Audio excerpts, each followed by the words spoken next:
And good morning. It's 7:04 on this Tuesday, July 30th. It's time to head to Studio B for Coleman and Company. Hello, everybody, and welcome to our program presented each Tuesday at this time by Vanderbilt Wilson County Hospital. And we'll begin this morning with our Medical Minute. Colorectal cancer is among one of the deadliest cancers for both men and women. Your risk for colorectal cancer increases with age, but eating a healthy diet, exercising regularly, not smoking, and limiting alcohol use may reduce your risk. Uncontrollable factors that increase your risk of colorectal cancer include inflammatory bowel disease, a family history of colorectal cancer, or other genetic syndromes. Regular screening is a powerful tool against this type of cancer and should begin at the age of 45. Screening can find polyps or abnormal growths before they become cancerous and catch colorectal cancer early when it's more treatable. If you have questions about colorectal cancer, visit the Vanderbilt Ingram Cancer Center at Vanderbilt Wilson, right here in Lebanon. The same care and Vanderbilt expertise without the hassle of driving downtown. And for even more information, visit VanderbiltWilsonCountyHospital.com. We've been reminding you from time to time about Life's Essential 8.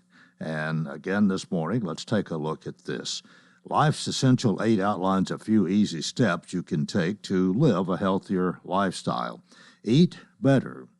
Aim for an overall healthy eating pattern that includes whole foods, lots of fruits and vegetables, lean protein, nuts, seeds, and cooking in non-tropical oils such as olive and canola.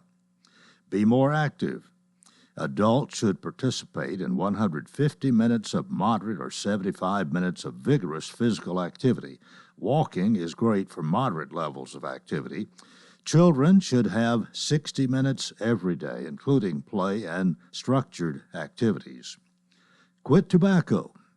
Use of inhaled nicotine delivery products, which include traditional cigarettes, e-cigarettes, and vaping, is the leading cause of preventable death in the United States, including about a third of all deaths from heart disease.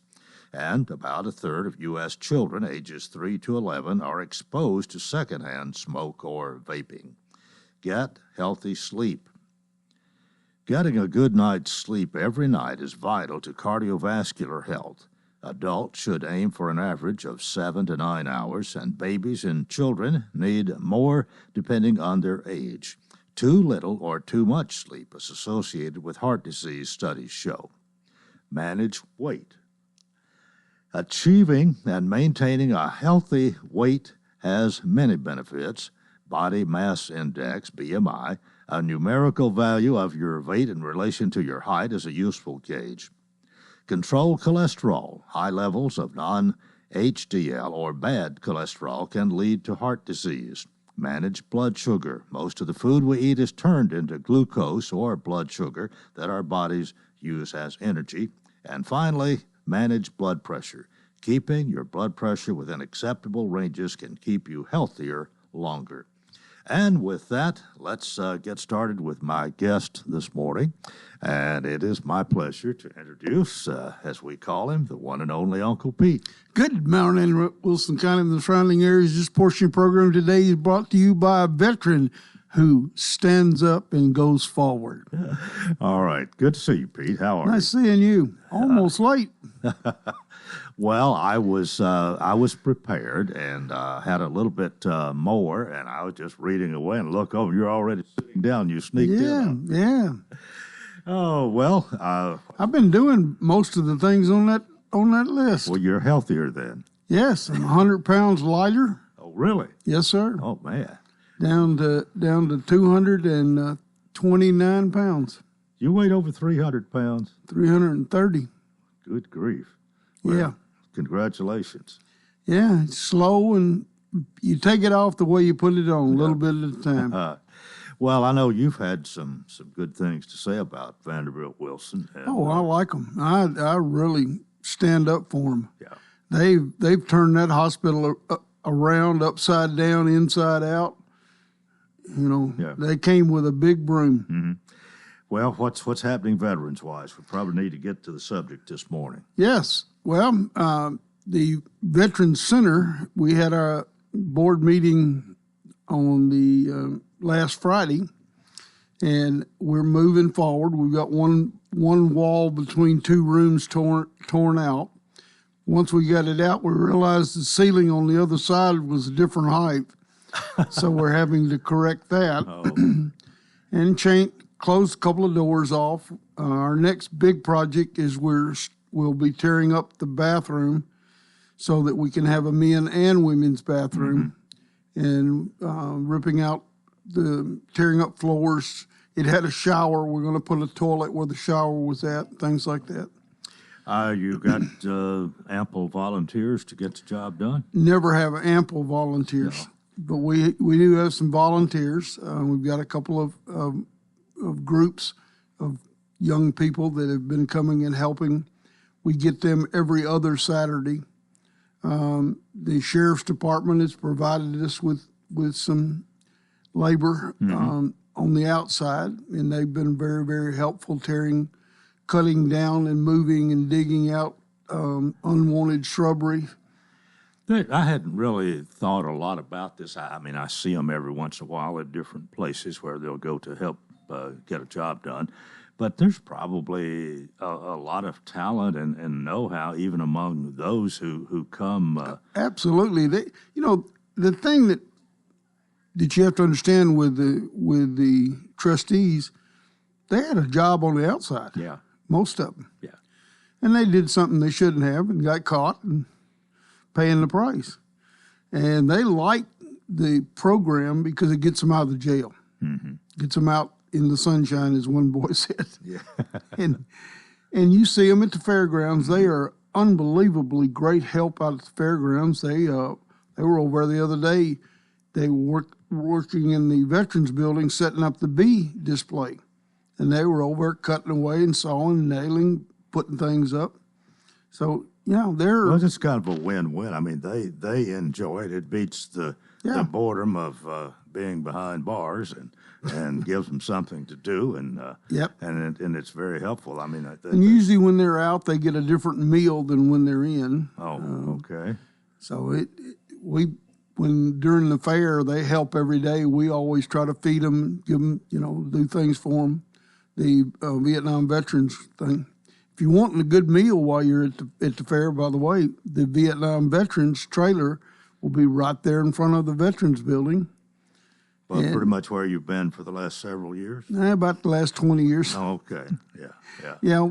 Bright red trailer. And we've got, in fact, they were joking last night, he's needing some volunteers to help him with a few butts. Yeah, I get it. I think he's smoking about another 150 pounds. Oh. So we'll could have all that ready for the fair. We do real well. What that just go to support the veterans' effort? What you make out of that? Everything that the American Legion raises with the Field of Flags, the VFW with the Field of Flags, and the Poppy Drive, the Vietnam veterans with the trailers and the food and stuff, all of that goes back into our community to help veterans. Mm-hmm. Every single penny. Back to your project over in the former fire station on Hartman Drive. Yes, 112 Hartman Drive. Actually, a Hartman Drive address, but yes, it's at the intersection there. Yes, sir. What's the next step, or completing what you're on? Well, once we get the bathroom finished, I've got some help coming. We're going to set the ramp up on the back door so that will be handicap accessible to a wheelchair. We have 2 small ramps inside that we have to build, but we've got them designed. And I think Fates and Hooker, I might be putting them on the spot here, but is going to provide the material for that. Now, these are only 4-inch lifts, but takes a pretty good way to get up 4 inches. So we'll have one at the door where the bathrooms are at, into that section, and then one at the front that will come into where our kitchen area is at. And it's going to be, once it's done, there's a lot of things planned. Employment programs are going to be there. Writing a resume. Most people say, I have no earthly idea, or I don't have no education. Well, you do. You might be 25 years old and you took different schools and different classes in the military. You did different things in the military. All of that on paper gives you an education and helps you. A lot of colleges now recognize experience as a college credit and will give you college credits for military classes and military careers. Mm-hmm. And most young people don't know that. And we help you write that, put what you've done on paper so the HR department can say, oh, yeah, I can use him over here because he knows how to do this. Yeah. And that's what it's all about. Yeah. Okay. Pete Norman, Haywood P. Norman, the fourth. The fourth. Is right here. And we're going to talk more after we go to this break on Coleman and Company, FM 98.9. And let's see what's happening on the roadways. This all brought to you by Bates Ford. Get a regular oil change, $39.95 up to 5 quarts oil, tax and disposal. 1780 Franklin Road. Now at traffic, here's Chuck. Good morning. The police department trying to clean up an accident here at the intersection of Richards Road and Antioch Pike that just happened a few minutes ago. Still some debris on the ground. Traffic's on the increase 65 southbound trying to get down through Millersville through Sumner County as you work your way down towards Nashville. Traffic still not bad on 40 at the moment out of the Mount Juliet area now. It's heavy. No surprise there on 40 West as you head on into Hermitage. Hey, Havenly Showers, your curbless shower specialist. Transform your bathroom with a tub curbless shower conversions. Log on to havenlyshowers.com. I'm Commander Chuck with your on-time traffic. This is Coleman Walker inviting you to join Judge Barry Tatum and me for live election coverage starting when the polls close at 7 p.m. on August 1st. It's brought to you by A.G. & Johnson Realty and Auction, Burdine Supply, Designer Carpets, Hartlow Funeral Chapel, Howell & Meadows Insurance, and Steve Mall Plumbing. Join us for live election coverage August 1st starting at 7 p.m. on WANT FM 98.9 and WCOR AM 1490. Where a patient starts their cancer care matters. And here, that means Vanderbilt Ingram Cancer Center, Wilson County. It's Vanderbilt-level care without making the drive to Nashville. From screening to diagnosis to treatment and recovery, patients can get all the care they need right here close to home. So now, having the best care team and most advanced treatment is closer than ever. Vanderbilt Ingram Cancer Center, making cancer care personal. Are you facing a challenging time that you need help navigating? Well, look no further than your local law firm of Kane & Crowell. At the offices of Kane & Crowell, our team of experienced attorneys is here to guide you through every step of the process. With a proven track record of success and a commitment to our clients and our community, look no further than the team at Kane & Crowell to fight for your rights and provide representation you deserve. 615-784-4800. Coleman and Company, thanks for joining us. Pete Norman is with us this morning. We're talking the Veteran Services, the project that's in the background always. The project that you're working on, Hartman Drive, we've mentioned already. But do you have a number of veterans who turn out to help do some of these things? Yes, sir. It seems like it's the same group that helps with the American Legion, the VVA, the VFW. It's the same group of guys. There's a lot of people out there that could come and help. Just all they do is, my grandmother said, get off your fanny. Mm-hmm. They just assume that you got plenty of help. Well, don't assume. Come and ask. You never have, especially at the fair, you never have too many people. Yeah. Never. And we're going to have tables inside the Veterans Building for the American Legion, Post 15 and 291, I believe it is, in Mount Juliet, and 5015 VFW posts and 1004 Vietnam veterans. They'll all have literature and stuff telling what we do and what we're about. And you need to, if you're a veteran, I know some people don't want, they say, I quit. I don't want nothing else to do with it. Until they get sick or until they need a health problem or until something happens or, we're giving away a roof this year. A roof? Yeah, a roof for a house. All you got to do is go down and sign up at the Veteran Service Office. In fact, this year I think they were going to do 2. They had money to do 2 roofs for a low-income veteran family who needs a new roof. Sabrina the other day was telling me that she had a couple of cars that people had donated, and she was trying to get them serviceable to give them to a veteran who's walking. Yeah. So if there's some guys out there that like to tinker around and do a little mechanicing on the side and stuff, why don't you contact the Veteran Service Office and ask, do you have any vehicles that we can help you fix, get running, get back on the road? Let me ask this. We've talked about you're helping people find jobs at times and so on. You've also talked about people who have a potential for suicide, and you deal with all of it. Is that getting better? Is it stay on about the same level? Suicide is slowed down very, very little, but has slowed down some. And for families who have people who have returned or people who've been in the military, there's some programs for moms and dads and husbands and wives. And when I say husband, people laugh about that, but there's almost as many women who went in. Mm-hmm. And there's telltale signs. They'll start isolating themselves. Or all of a sudden, if they've been going to church, they'll quit going to church, or they'll quit hanging out with the people that they knew, or they'll quit doing things. And it seems like they're always blue. What brings this on? Do you know? Is it PTSD is the number one. Yeah.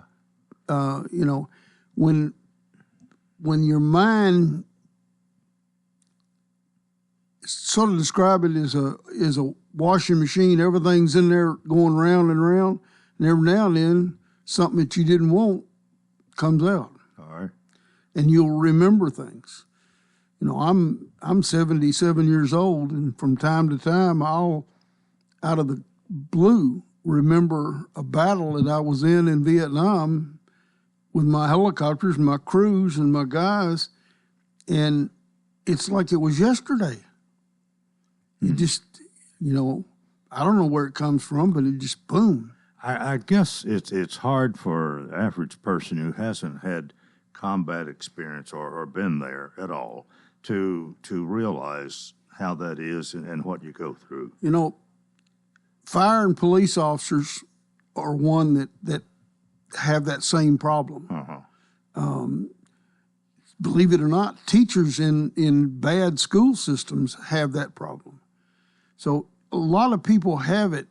My dad never talked about Korea at all. Never.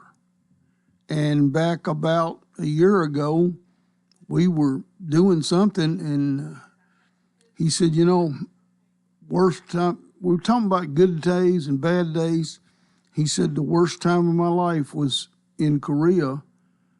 We put off an assault. And I said, really? And he come to find out he wasn't at, they called it the reservoir. That was the most bloody battle in Korea. The Chinese and the North Koreans were by thousands. But there was skirmishes all around that area. And where he was at, they fought for 28 hours on the lines. Wow. And I'd never heard it. Yeah. But he just remembered it.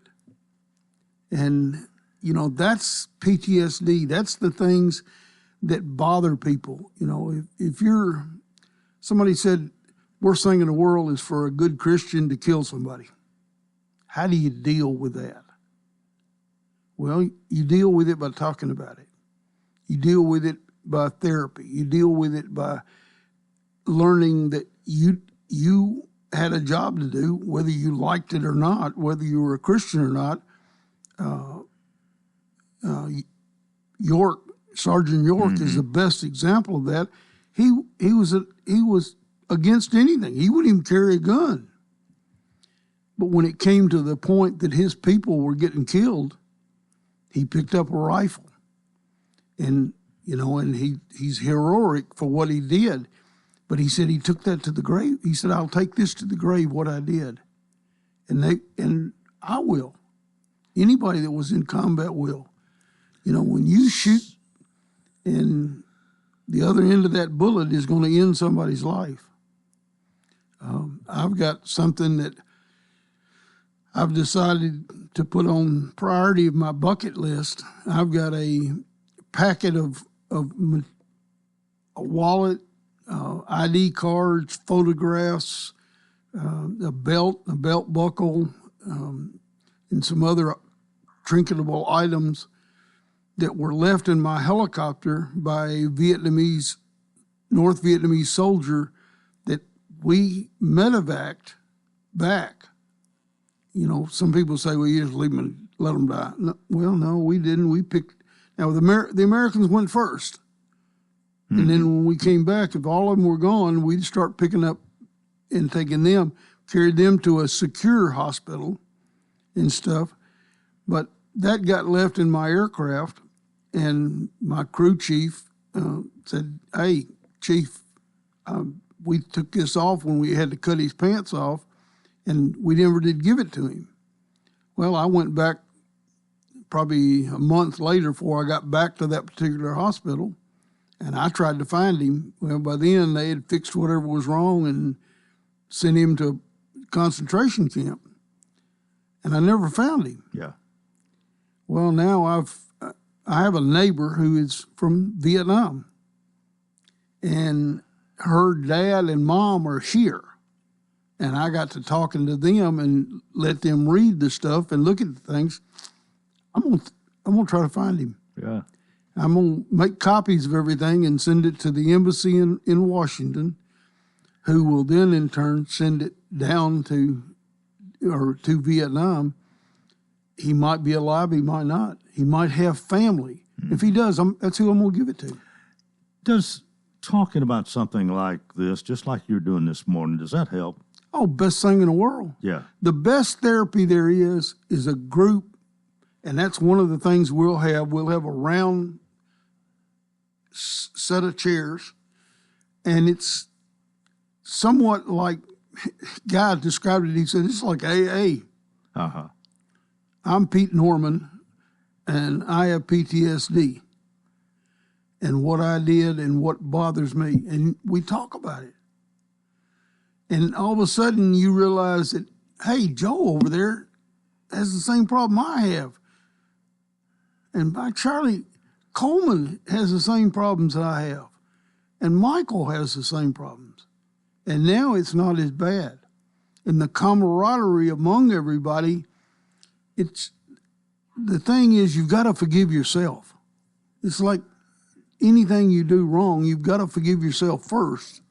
Then you got to go ask for forgiveness or do things for forgiveness. I think one of the reasons that I do so much for my veterans is that's a way of me paying back for the carnage in Vietnam. Quite frankly, we shouldn't have been in Vietnam. And I admit that I'm one of the first ones to stand up. When I realized it was part of my third tour, I went to an area in Vietnam and I see Bell helicopter, big hangar and stuff, Sikorsky helicopter, Hughes Aviation Division. They were over there testing aircrafts and designing aircrafts for combat. Mm-hmm. And they were using Vietnam and us as the testees. Oh. But it wasn't just them. It was Lycoming. It was all the jet jockeys were there. Chrysler Tank Division had a place there, and then also in Thailand, where they worked on and rebuilt and tried to make better tanks. The Jeep divisions and all were there.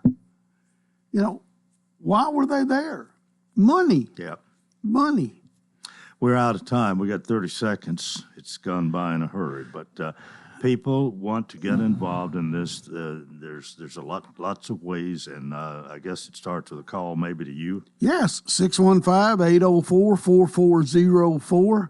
You know, you can come and help. We'll be painting, so that's an easy job. Mm-hmm. We're going to do some painting here pretty soon. We're going to need some people to do that. We're going to be sanding walls and things like that. I wouldn't ask anybody other than somebody knows what they're doing on the jackhammer, but we're going to jackhammer up a floor. But when you're at the fair this year, come and visit with us. Come and see what we're doing. The Wilson County Veteran Center will have a table in the Veteran Hall. All right. Come in and ask. Talk. All right. We'll see you next time. Thanks for being with us. Good Lord today. willing, and the creek don't rise. That is part one of Coleman and Company. We've got more and hope you'll keep it right here, FM 98.9. And let's see what's happening on the roadways. We want to thank our friends at Absolute Kubota. High performance, high horsepower, 0% financing is still a thing. Now is the best time to save on new Kubota L-Series tractors, rated #1 for durability and owner experience in the U.S. Absolute Kubota, 1506 West Main. Now at traffic, here's Chuck. Good morning. Traffic-wise, still in pretty good shape right now. And coming down 65, just crowded in a couple of spots, like up there in Millersville, as you work your way down through Sumner County there on 65 southbound. And yes, it's busy over here now as we stare at it live on 40 westbound. As you come through Hermitage, Donaldson, in from Wilson County 24, starting to load up again westbound at 840 coming in from Murfreesboro. Hey, Prince's Hot Chicken has new items on the menu. Check them all out today. Order online. It's easy. PrincesHotChicken.com. I'm Commander Chuck with your on-time traffic. The refreshing cool after coming in from a hot summer day. The perfect temperature to kick off your shoes and relax with a good book. When the weather heats up, a new Rheem AC system will surround your family in total comfort. Are you feeling it? Rheem, the new degree of comfort. Financing available through TVA's Energy Right program and your local power company. Call Randy's Heat and Air 237-3604. Rheem, the new degree of comfort. We'll have partly cloudy skies today with a chance of showers and thunderstorms once again, and we'll be hot with highs in the mid-90s. Heat index readings possibly up to 110. Tonight looks partly cloudy. Chance of storms will continue. Lows in the mid-70s. This weather forecast brought to you by Walker Auction and Realty, professional auction and real estate services. Get top dollar for your home, land, or personal property.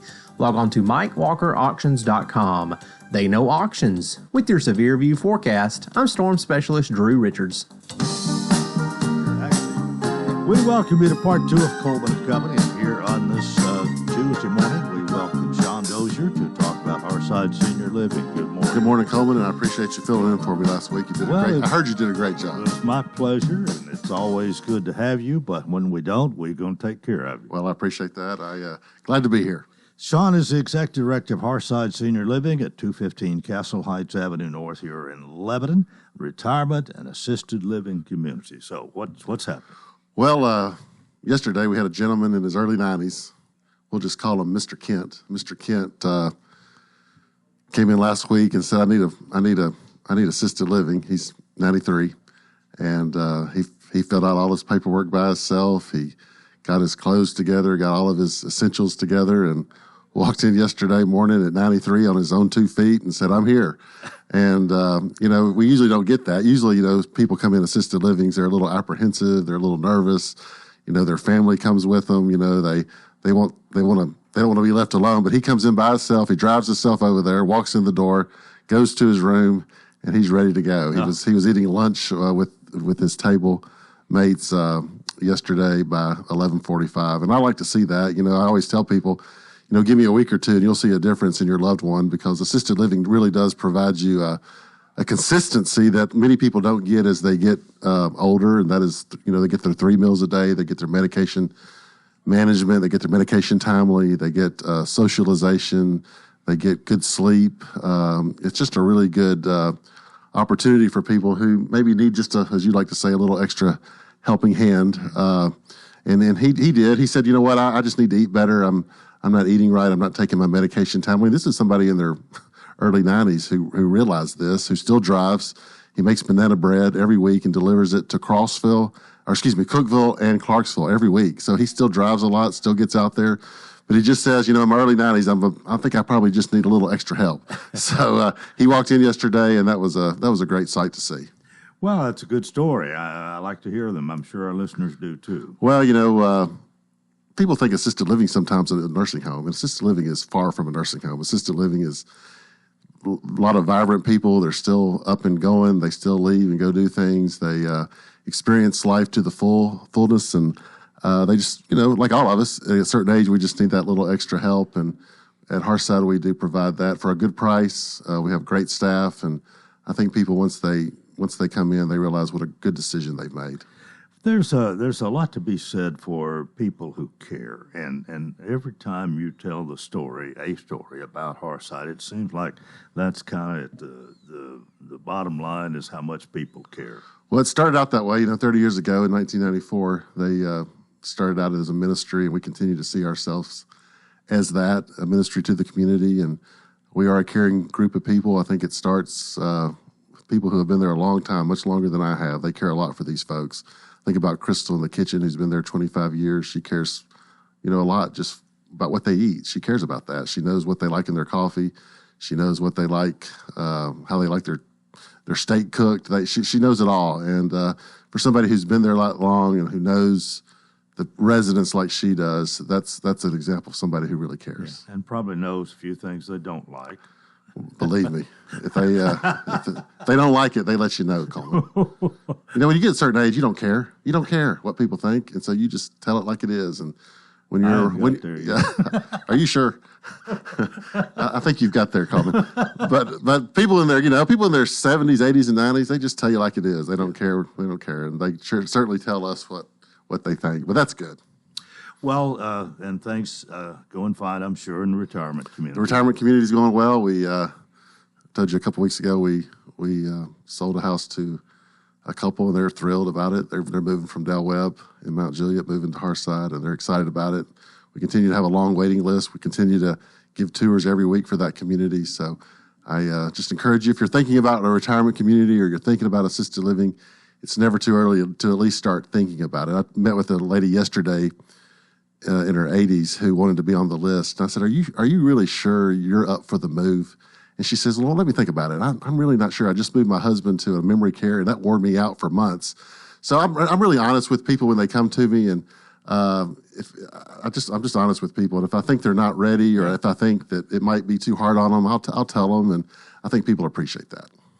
We ready for a Hearthside hello? Well, Joey Carmack, I want to say hello to him. He's Ward 1 counselor and for Lebanon, and also works for the court system, and been a good friend, and his birthday's tomorrow. So Joey Carmack, Hearthside hello, and happy birthday. All right. Well, that usually brings us to about the end of your time with us, but good to have you today. And, thank you, Coleman. You always have good stories to tell. Well, I hope you have a great week. Have a great week. All right. Take care.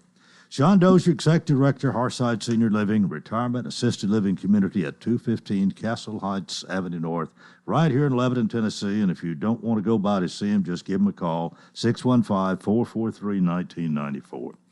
All right, I want to welcome Susan Shaw this morning. Susan, good morning to you. Good morning, Coleman. It is nice to have you again, and you have a special guest you have brought today. You are still in Mayor Hutto's office, right? Yes, I do project administration. Staying busy, or at least as busy as you want to. We've got several things to talk about today, but since we have the important person that you have brought along, we probably better get busy. Yes, I think so. I brought District Attorney General Jason Lawson with me, so good morning. Good morning. I don't know about the important part, but good morning. It is great to be here today. Well, General, it's good to see you again. I know you're a busy guy, but you're not too busy to at least take a few minutes to be with us, and we appreciate that. No, sir. We've got some important projects coming up that we're here to talk about this morning that is a collaboration between Wilson County government and the DA's office, and so I'm happy to be here to talk about those. Do you want to get right into that? Sure, yeah. The first thing that I wanted to talk about, that we wanted to talk about, is the expungement clinic that's coming up. And, people that are listening are probably saying, as they say to me, what is expungement? And I'm going to get some help here on explaining that. But basically, it is getting records taken off, Wilson County records taken off, so that it opens the door to employment and education. It doesn't, it holds people back in their life sometimes, having some type of a misdemeanor record. Mm-hmm. And this is a clinic that will help to remove that. And it's the third one that Wilson County will be having. A reason that it's so important is that it's called a clinic. It's a couple of hours that they accomplish the entire start to finish expunging the records, which it normally would take much more time to do that, and involves attorneys and a judge and the county court clerk looking at records. So a little history about this, how it got started. I mean, I think some people saw a need and went forward. Is that basically it? There is, and like Susan had said, we've had a couple of these now, and we try to do them, I think, annually. And part of the recognition is that if you've got someone who has a very old conviction on their record, and they can't have two, it's got to just be one, or something that was dismissed or something that was entered pursuant to diversion, and they've paid their debt to society, and a significant time period has lapsed after that. The minimum is 5 years, depending on the type of offense. It could be longer. Then if that person has paid it, then they have earned their second chance and an opportunity to have that one-time criminal conviction come off their record, and that way it's no longer a hindrance for them in the future. And it only applies to certain offenses. And I'm kind of here, I guess, to kind of talk about a little bit of the nuts and bolts later, but that's really in an overview what's going on. And when is this going to be? This is going to be on Tuesday, September 24th. So it's down the road a little bit, right. And it'll be 4 to 7 p.m.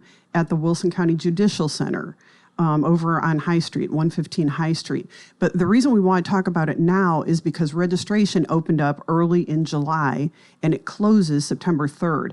People that want to get records expunged need to register so that it gives time for the county clerk's office, county.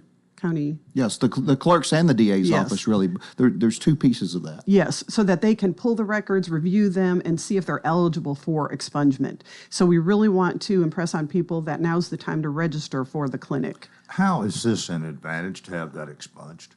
Sure. Well, right now there's a lot of people that whenever they apply for employment and their record check is ran, an old arrest may show up. Right. And that may be something for 20 years ago. It may be a misdemeanor offense. It may be something, could have even been dismissed. I mean, it could be something, but it's still showing there. And so sometimes people have hindrances and employers are hesitant to hire someone because they have that has shown up. And that would be the biggest thing, the hesitation, or maybe an employer just not accepting someone with that on their record. That's correct. Yeah, okay. Yes, sir. So you just totally get rid of it through this process. Yeah, so like I mentioned before, it only applies to certain misdemeanors. Right. It only applies to certain felonies.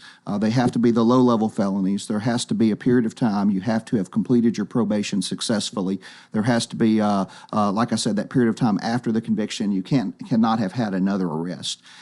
Susan had mentioned the clerk's office. One thing that's always checked is to make sure that there were no violations of probation during that time period, and that all of the court cost and fine and all obligations to the courts have been fully satisfied. Mm-hmm. So all of those things have to be done. So that's the clerk's office component, to see if there's been any other arrest. And then from my office's component, we look to make sure that it is a qualifying conviction or a dismissal or something that was entered pursuant to a first-time offender program called diversion. So we need that time period before the clinic where people apply, and we can check the records and check with the clerk's office and make sure that this is going to come to pass, that it's actually going to be eligible for expungement when they come. Do you have any idea the number that have been expunged in the last 2 years? I do, actually. Over the two prior clinics, over 540 records were expunged for at least 130 people. So it is really meaningful. It's very impactful. And I've heard the Wilson County Clinic has been referred to as a Cadillac clinic because it really includes everything. So when they get there, their records have already been reviewed to see if they're eligible. They talk with attorneys. They are shepherded around by volunteer students from Cumberland University Criminal Justice. They talk to attorneys from the DA's office, the public defender's office. They end up seeing the judge, which is Brody Kane. He's presided over this for all of the clinics that we've had. And he talks with them about the impact it will have on their life. And then he signs the expungement record. And also, with this clinic, we have the American Job Center helps out, the Justice for All, the Legal Aid Society. So they have what they call the Justice Bus that's pulled up over there. They can actually help people with other legal issues aside from the expungable records if they want. They have like a little office set up there. So it's really everything. And people walk out of there sometimes, with tears in their eyes. Sue Ann Bone, I don't think she would mind me telling you, she runs Our Sister's Keeper. Yeah. A nonprofit, and she's brought some ladies there to get records expunged, and honestly, they left in tears because they were able to get that done. So it's those kind of people that we're helping. And this has got to be a morale boost. This is an encouragement type thing for the people who have this happen, right? Yes, and I've always believed that a person can make a mistake. Yeah, that's not the end. If you make a mistake, if you've paid your debt, if time has passed thereafter, you are now deserving of that second chance. And those are the people that we're talking about. We're not talking about someone who gets arrested frequently or often or things like that. We're talking about people who have really truly earned their second chance. Okay, we need to go to a break, but to kind of wrap this part of it up, where are we in the process? I think what's important is for people to know about this happening, the expungement clinic on September 24th, and that they can register to have their records pulled and looked at. They would go ahead and be registering now. They can be registering now, as of now, and they can email Sarah Buckles, sarah.buckles @tn.gov, or they can go to our website, wilsoncountytn.gov, and they can find the link to register. Okay, with that, we'll take our break and more coming up on Coleman & Company, FM 98.9. And let's see what's happening on the roadways. Thanks to Bates Ford and the Works Vehicle Checkup. They'll make sure your vehicle is ready for any road. It's $59.95 up to 5 quarts oil, tax and disposal, tire rotation, and safety check. 1780 Franklin Road. Now at traffic, here's Chuck. Good morning. Just a couple of accidents out here the last few minutes. Mostly they've been in South Nashville. Traffic still looking good right now. 65 north coming up through Brentwood. Now it is heavy in a couple of spots on 65 northbound there out of Murray County into Spring Hill. They're coming into Williamson County. 65 south still a little bit slow through certain sections of Sumner County there, especially trying to get down through Millersville on 65 southbound. Hey, whether you need a new roof repair or roof inspection, independent roofing specialists, these guys have literally got you covered. Check them out at irsroofs.com. I'm Commander Chuck with your on-time traffic. This is Coleman Walker inviting you to join Judge Barry Tatum and me for live election coverage starting when the polls close at 7 p.m. on August 1st. It's brought to you by A.G. & Johnson Realty and Auction, Burdine Supply, Designer Carpets, Partlow Funeral Chapel, Powell & Meadows Insurance, and Steve Mall Plumbing. Join us for live election coverage August 1st starting at 7 p.m. on WANT FM 98.9 and WCOR AM 1490. Welcome to Hearthside Senior Living, Lebanon's unique senior living community designed for seniors to age in place, all within a safe, comfortable, and Christian environment. Beautiful retirement homes designed for an independent lifestyle with maintenance-free living. Hearthside Senior Living also continues the excellent tradition of assisted living for those seniors who need additional services. Hearthside Senior Living, an independent retirement community and assisted living community, all on one campus in the heart of Lebanon. Call 615-443-1994 for a tour. What is your passion? How can you use that passion to enrich your community? Hi, this is Melanie Minter, President and CEO of the Lebanon-Wilson County Chamber of Commerce. Your chamber is the resource for making connections to fulfill your passion. Whether education, nonprofit, agriculture, entertainment, or government relations, Wilson County offers a place for you to be involved. Your chamber connects businesses, individuals, and your passion to the community. We have an enthusiasm for excellence. Join us and catch the spirit. Call or visit our office at 149 Public Square in Lebanon. We continue here on this Tuesday morning. Thanks for joining us. I do have with us today Susan Shaw from Mayor Hutto's office, and we have Jason Lawson, who is our District Attorney General. General Lawson Anything you want to tell us about? We've talked about the expungement thing, but that's one of many, many, many things you are concerned with. The district attorney is a busy person. You've got a lot of responsibility and a lot of things to look after, without a doubt.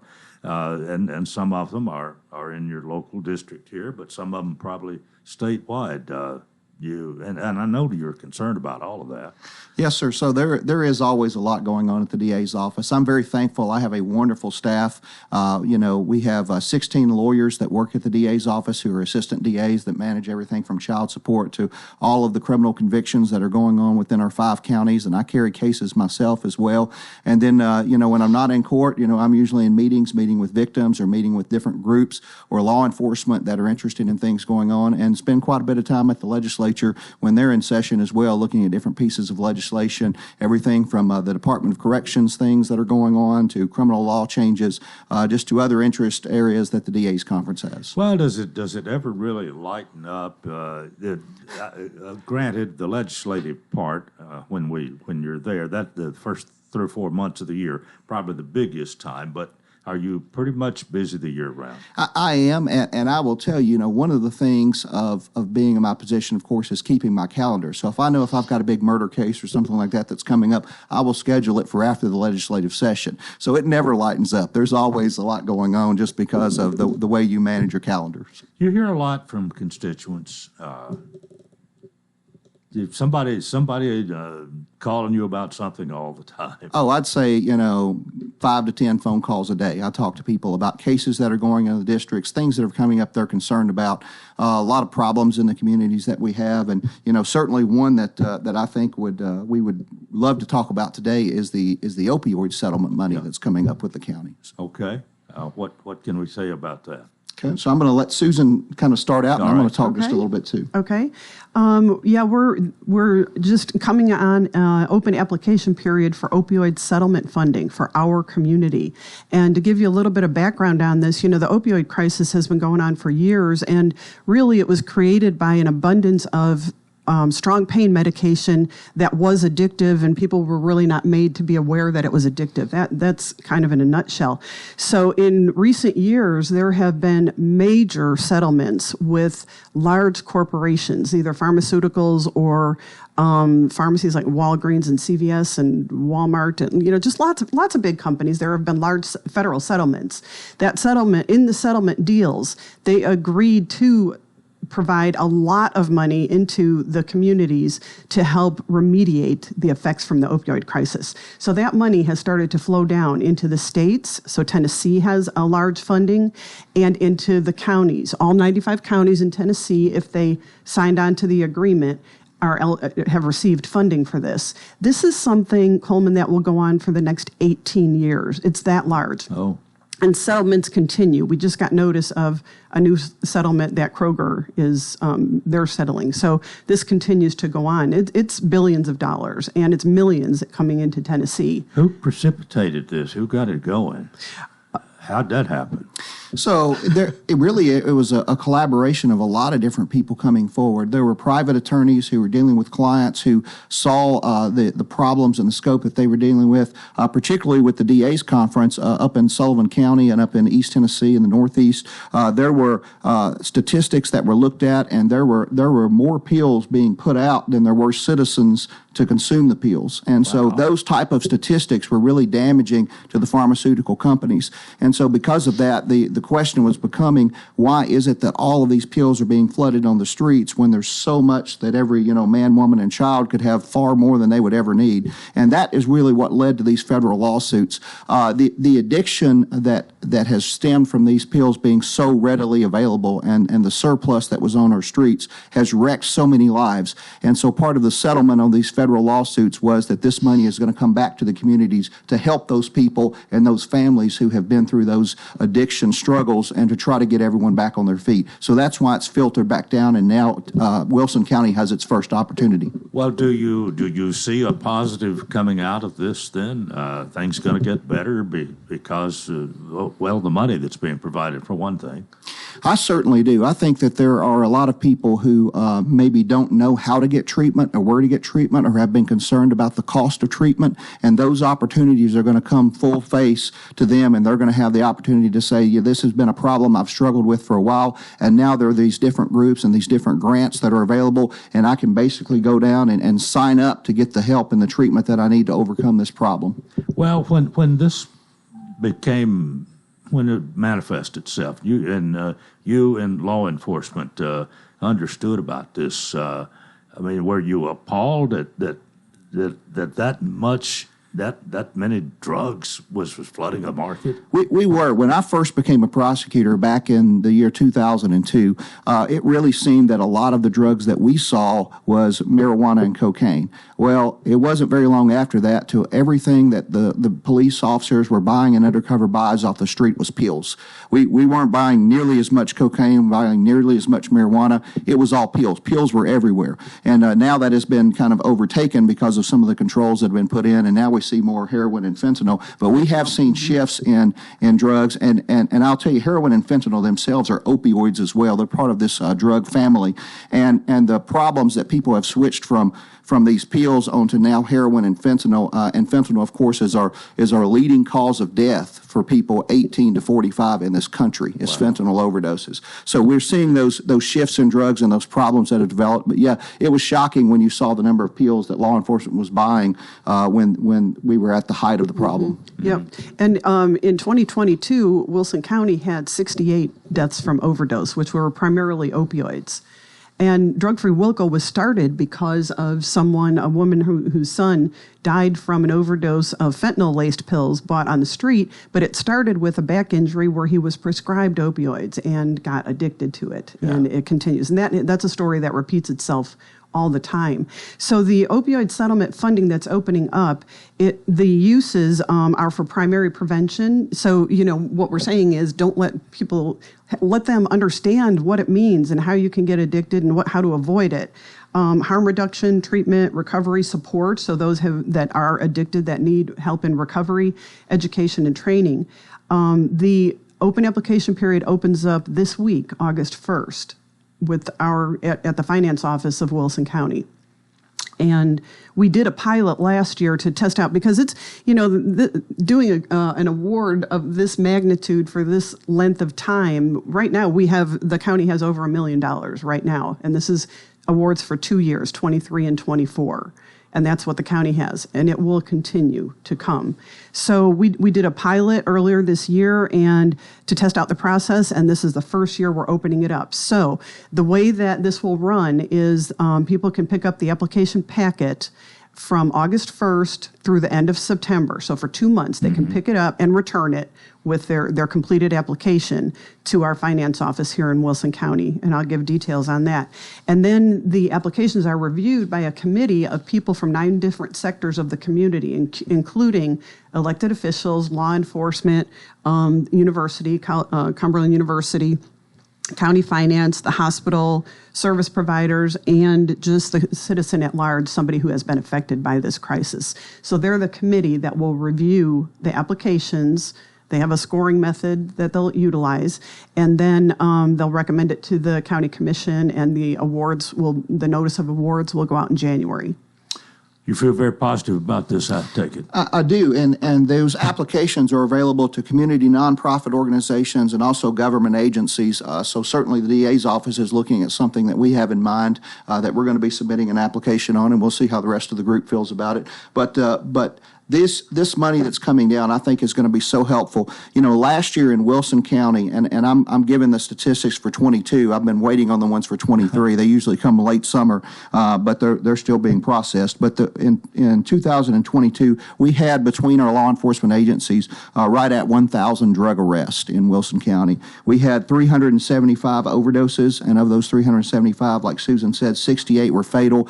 Of those 68 fatal overdoses, more than 80% of them were related related to fentanyl, which is the opioid. So we're really taking the funds that are there that are for this purpose and targeting the specific problem that not only Wilson County, but every county in the country is facing. And like I said, it is the leading cause of death, opioid and fentanyl overdose of people 18 to 45. So I'm really optimistic that we'll see from some of these organizations and some of these government agencies some really positive treatment remedies that will come out for people. All right, we got a minute and a half to talk about Rotary. Okay, and you know what? If I could just to tie that up, for more information, they can go to wilsoncountykn.gov or they can email LaBranya Horton at wcopfund@wilsoncountykn.gov.